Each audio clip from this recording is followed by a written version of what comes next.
हम चाहेंगे साहब प्रधान बनाते नहीं, कहते हैं सेक्रेटरी पैसा ले लेते हैं, एडीओ पंचायत साहब पैसा लेते हैं, सबकी देते हैं। पैसा तो प्रधान के खाते में आता है, जनप्रतिनिधि हमारे हैं तो प्रधान की जिम्मेदारी है ना। प्रधान वो काम करते हैं जो उनका आदमी रहता है उसके खाते में पैसा भेज के ले लेते हैं पैसा, ये बताइए।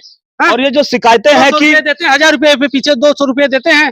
और किस बात का 200 देते हैं, बाकी तो मनरेगा वाले में पैसा डाल देते हैं। आप मनरेगा में नाम डाल दिया आपने, पैसा 2000 मनरेगा में तो सरकार 10 मतलब पैसा बढ़ा के दे रहे, तो पैसा बढ़ा के देती है, जैसे कहते हैं वो पैसा सब निकलवा के ले लेते हैं, 200 रुपए देते हैं 1000 पीछे। यानी अगर 1000 रुपए किसी ग्रामीण मनरेगा मजदूर के खाते में आता, जय श्री राम। आज जो भारत सरकार ने जय जय श्री राम का एक जो अभियान चलाया है, जो 100 दिन का काम था 125 दिन का दिया जाएगा, लेकिन 150 क्यों ना दिन हमको काम मिले। लेकिन यहाँ पे सत्यता यही है कि खाते में 1000 आते हैं तो उसको 200 मिलता है, बाकी पैसा प्रधान कहाँ जाता है, इनसे बीडीसी साहब प्रधान लेते हैं 800 रुपए प्रधान लेते हैं। और ये नाले बात यह है कि यहाँ सब कुछ कहने के बाद भी कोई करने वाला नहीं है। मतलब दिखावटी देखने को कुछ और है और सच्चाई कुछ और। सच्चाई कुछ और है इसका।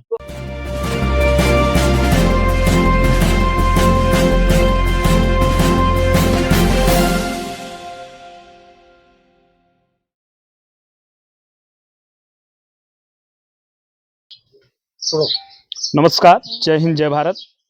चलो गांव की ओर, PR prime news 24 crime express. आज आपको मैं बहुत ही जीरो ग्राउंड से कुछ रिपोर्टिंग दिखाना चाहता हूं। और आज हमारी मौजूदगी है ब्लॉक ठेकमा, तहसील लालगंज, ग्राम सभा बरमा, और यहाँ के प्रधान हैं अंबिका चौहान जी।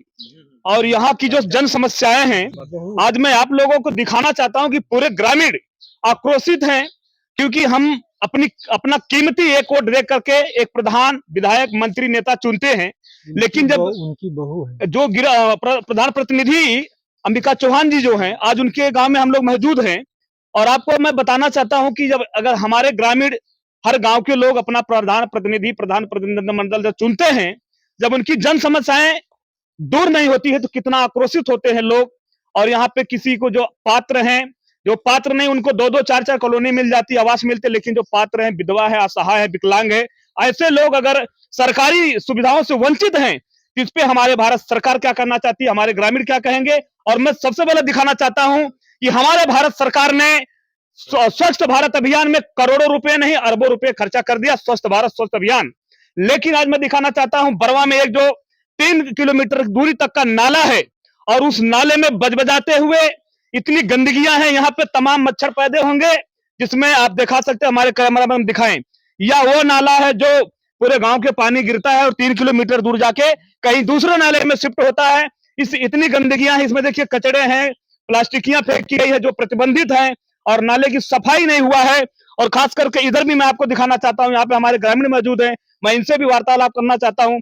किंतु आप देखिए यहाँ पे कितने रुपए खर्च हुए हैं, क्योंकि भारत सरकार ने करोड़ों अरबों रुपया खर्चा करके सुंदर स्वस्थ भारत अभियान का एक मुहिम चलाया है। और मैं जानना चाहता हूं यहाँ के सम्मानित ग्राम सभा लोगों के, तो आपका क्या नाम है सर? और ये नाला ऐसे बजबजा रहे हैं जहाँ पे मच्छर पैदा होंगे, डेंगू और ना जाने तमाम ऐसे मलेरिया, टाइफाइड ऐसे गंभीर बीमारियों को पैदा करेंगे, तो इसमें आप हमको बताएं। तो आपसे सबसे पहले आपके परिचय जानना चाहते हैं। रमाशंकर राय, ग्राम बरमा, ब्लॉक ठेकमा, तहसील लालगंज, आजमगढ़। ये क्या समस्या है कि आपका ये तमाम पानी यहाँ पे कितने लोगों को गिरता है और सफाई क्यों नहीं है? इसका जिम्मेदार कौन है, इसके बारे में आप हमको बताएं, और हमारे चैनल के माध्यम से अपनी बात सरकार तक पहुंचाएं, इसके बारे में आप बताएं। ये नाला जो है 3 किलोमीटर लंबा है और इसमें पूरे गांव का पानी बहता है। एक ही गांव का नहीं, 3 पूरा का पानी बहता है जी। हमने 3-4 बार दरखास्त दिया इस पर जी। वीडियो कहते हैं सब काम ठीक है,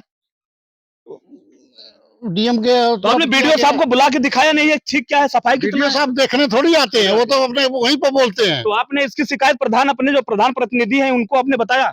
सब लोग जानते हैं, लेकिन कोई करना नहीं चाहता, कोई कहना नहीं तो चाहता। क्या ये पूरे ग्रामीण इसकी शिकायत है प्रधान प्रतिनिधि से क्यों नहीं करते हैं कि ये नाला साफ सफाई हो जाता है, तमाम पानी बाहर चला जाता, स्वस्थ रहता, यहाँ पे तमाम बीमारियों बचते हैं? इसके बारे में आप क्या कहना चाहेंगे? क्या बात यह है कि यहाँ सब कुछ कहने के बाद भी कोई करने वाला नहीं है। मतलब दिखावटी देखने को कुछ और है और सच्चाई कुछ और। सच्चाई कुछ और है इसका। तो आइए, मैं यहाँ पे हमारे बीडीसी साहब मौजूद हैं, मैं इनसे वार्तालाप करना चाहूंगा कि आपके यहाँ मैंने देखा है, अभी हमको सूचना प्राप्त हुआ है कि आपके यहाँ प्राथमिक विद्यालय है, जहाँ पे हमारे बच्चे जीरो ग्राउंड से पढ़ करके आईएएस, पीसीएस, डीएम अधिकारी राष्ट्रपति प्रधानमंत्री का सफर तय करेंगे, लेकिन स्वच्छ भारत अभियान में अभी हमको सूचना मिली वहां पे शौचालय की सफाई नहीं है। और ये रास्ते जो हैं ये इस तरह से देखिए, आप हमारे कैमरामैन दिखाइए, ये इस तरह से रास्ते हैं, कोई बुजुर्ग या कोई साइकिल से अगर हमारी बच्चियां जाए या कोई भी जाए, इस तरह से खतरे का, ये देख लीजिए मोड़े पे इतनी ये है। तो इसकी व्यवस्था सुदृढ़ क्यों नहीं हो रही है, इसके बारे में क्या आप लोग क्या कहना चाहेंगे? हम चाहेंगे साहब, प्रधान बनाते नहीं, कहते हैं सेक्रेटरी पैसा ले लेते हैं, एडीओ पंचायत साहब पैसा लेते हैं, सबकी लेते हैं। नहीं, पैसा तो प्रधान के खाते में आता है, जनप्रतिनिधि हमारे हैं तो प्रधान की जिम्मेदारी है ना। प्रधान वो काम करते हैं, जो उनका आदमी रहता है उसके खाते में पैसा भेज के ले लेते हैं पैसा, ये बताइए। और ये जो शिकायतें हैं कि देते हैं 1000 रुपए पीछे 200 रुपए देते हैं, और किस बात का 200 देते, बाकी तो मनरेगा वाले में पैसा डाल देते हैं। आप मनरेगा में नाम डाल दिया आपने, पैसा 2000 मनरेगा में तो सरकार 10 मतलब पैसा बढ़ा के दे रहे, तो पैसा बढ़ा के देती है, जैसे कहते हैं वो पैसा सब निकलवा के ले लेते हैं, 200 रुपए देते हैं 1000 पीछे। यानी अगर 1000 रुपए किसी ग्रामीण मनरेगा मजदूर के खाते में आता, जय श्री राम। आज जो भारत सरकार ने जय जय श्री राम का एक जो अभियान चलाया है, जो 100 दिन का काम था 125 दिन का दिया जाएगा, लेकिन 150 क्यों ना दिन हमको काम मिले। लेकिन यहाँ पे सत्यता यही है कि खाते में 1000 आते हैं 200 तो उसको 200 मिलता है, बाकी पैसा प्रधान कहाँ जाता है? हैं, इनसे बीडीसी साहब से करते हैं। प्रधान लेते हैं 800 रुपए प्रधान लेते हैं। और ये नाले के बारे में आप क्या कहना चाहेंगे? कभी भी क्योंकि नहीं बीडीसी एक था। होता है डेवलप ब्लॉक ऑफ कमेटी, यानी कि आप उप प्रधान होते हैं कि आप उनकी जांच कराने की क्षमता रखते हैं, तो अभी तक आपने इस पर जांच क्यों नहीं करा? ये गंभीर मुद्दा है। कोई सुनवाई नहीं होती ब्लॉक पे साहब, जी। ब्लॉक पे कोई सुनवाई नहीं होती। प्रधान कहते हैं हम तो प्रधान है, जी, प्रधान उनकी पतो है, प्रधानी अपने करते हैं, चनका चौहान करते हैं प्रधानी। जी। सर क्या यानी क्या विकास दबदबा है, दबंगई है। दमंगई है, कोई काम नहीं हुआ अभी तक ले बरवा में, कोई काम नहीं अभी हुआ। आपके गांव में हमने देखे हैं बहुत सारे कच्चे मकान गिरे हुए हैं। ये नाला बना हुआ था, होल पाइप लगा के, जी। इसको तोड़वा के देखिए अपने फायदा के लिए रोड पे क्या इसका घुसका पैसा पास हो गया है? इसका पैसा सब पास कर लिए हैं, पैसा लेके। जो हम लोगों ने मौके पे गए थे अमृत सरोवर, अभी आपका अमृत सरोवर तो वहां पे इतने भव्य बना है, तो इसमें डीएम साहब को हम लोग भव्यता दिखाना चाहते हैं, जिसके बारे में क्या बताएंगे? अरे वो तो एकदम गलत बना, वो तो टूट जाएगी, नहीं तो सरिया उरिया कुछ यानी नहीं। हमारा मुहावरा है कि भव्य, यानी कि उसमें 4 सीढ़ियां जोड़ करके अमृत सरोवर के नाम पे 19-25 लाख रुपए गमन किया गया, जो 4 लाख का भी काम नहीं है। इस पे क्या कहेंगे? अरे वो बना ही नहीं तो हम कहेंगे क्या? अमृत सरोवर थोड़ा बना, हमारे बना नहीं हमारे गांव में, तो हम क्या बता लेंगे? अमृत सरोवर हम जानते ही नहीं है। जी जी जी। अमृत सरोवर कहाँ पर बना हुआ है ये भी नहीं पता है।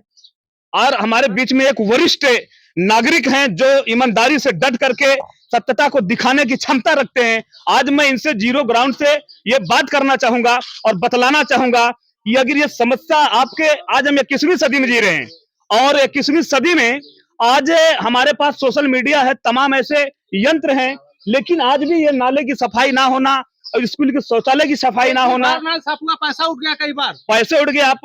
और मैं जानना चाहूंगा सर, आप इतने जागरूक व्यक्ति हैं, तो ये पैसे अमृत सरोवर से लेके रास्ते तक के और बाहर का पैसा कहाँ गया, इस पे बताएं। ऐसा है कि इसके लिए एक बार हम आपसे और कहना चाहते हैं, इलेक्ट्रिक विभाग का जो है ये एक्शन जो है लालगंज से 2 किलोमीटर केबल के लिए मैं 1 साल से प्रयत्नशील हूँ, दौड़ रहा हूँ। यहाँ से एक्शन से बोले तो जेई और एई को बार बार कहे तो 100 मीटर केबल खाली वहां से यहाँ तक डेली गांव में आग लगती है, डेली कहीं इधर जल जाता है, कहीं जल जाता है। पूरे गांव में ऐसी भयावह स्थिति हो जाती है कि आदमी माने यही जहाँ आप खड़े हैं यही एक जो बच्ची को और एक गाय को करंट मार दिया। मैं एक्शन साहब से बोला कि 2 किलोमीटर के लिए, तो 2 किलोमीटर का उन्होंने सैंक्शन करने के लिए एस्टिमेट दिया, ये लोग नहीं बना पाए। तो मैं एसी के पास गया आजमगढ़, तो उन्होंने कहा कि आपके गांव की बिजली बिल जमा नहीं होती होगी। हमने कहा कि नहीं होती होगी तो कितने % नहीं, हमको आप बताइए। लास्ट पीरियड में वहां से फिर मैं एक्शन के पास आया। आज 1 साल से ये घटना चल रही है। 3-3 बार हमारा एस्टिमेट गांव का जो 2 किलोमीटर का बन के गया, लेकिन पास नहीं हुआ। ये नाले के बारे में आप क्या कहेंगे? जो 3 किलोमीटर है, अभी सफाई इसका कुछ और दिख रहा है। नाले की जो बात है, स्थिति नाले की है कि करप्शन इस तरह से है कि हर इंसान, चाहे वो बीडीओ हो, चाहे एडीओ हो, चाहे सीडीओ हो, चाहे कोई भी हो, हम तो यही मानेंगे गांव में कार्य नहीं हो रहा है तो सारे लोग भ्रष्ट हैं। अगर भ्रष्ट नहीं है तो काम क्यों नहीं हो रहा है? अगर प्रधान हो चाहे कोई भी हो, काम नहीं कर रहे हैं तो इसका मतलब क्लियर भ्रष्ट है। सभी आपने ये रास्ते पे हम लोग आए हैं, आपका एक रास्ता और हम लोग खड़ंजे से चल के आए, उस पे सारे रास्ते आपके इतने गड़बड़ हैं, मतलब कि ना तो आपके यहाँ पीडब्ल्यू मतलब ये जो डमरू होता है, सीसी रोड, आरसीसी रोड और सुदृढ़ खरंजे भी नहीं है। इसके पीछे जिम्मेदार कौन है? प्रधान है, और हम लोग अनाथ की तरह इस गांव में जी रहे हैं, जिसका कोई किसी से कोई लेना देना ही नहीं। तो आप लोग इसकी शिकायत माननीय डीएम साहब से धरने पे बैठ के क्यों नहीं करते हैं कि डीएम साहब से कहा ही नहीं गया था। जाने के बाद एडीएम साहब गंभीर सिंह आए थे, वो गांव की परिस्थिति देख के गए। और रही बात ये कि अब हम लोग जो है क्रियाशील हैं, दौड़ रहे हैं, लेकिन समस्याएं ये हैं कि जब तक ये करप्शन का मुद्दा है, मान लीजिए ऑफिसर आता है देख के चला जाता है, आदेश तो छोटे लोगों को ही देगा ना, चाहे बीडीओ हो, चाहे एडीओ पंचायत हो, चाहे जो सीडीओ हो, यही लोग इससे करता धरता है। जब ये लोग कार्य नहीं करते हैं तो हम लोग चिल्ला करके लास्ट में चुप होकर के जो है स्थिर हो जाते हैं। आज मीडिया आई है और मीडिया से कहना मैं चाहता हूं कि आप लोग ये चीजें डीएम साहब तक भेजिए, और जहां आपको ये महसूस हो कि आप तनिक सा भी तकलीफ में आते हैं, हम पूरे ग्रामवासी आपके साथ सहयोग के लिए खड़े हैं। इसका विकास होना चाहिए और जिस भी तरह से हो हम लोग तैयार हैं। धन्यवाद। मैं करण कुमार एडवोकेट, अगले चलो गांव की ओर पीआर प्राइम और क्राइम एक्सप्रेस न्यूज के माध्यम से अगली वीडियो में आते हैं और यहाँ पे चौपाल लगा करके आपके फिर से मैं बताना चाहूंगा यहाँ विकास हुआ कि नहीं।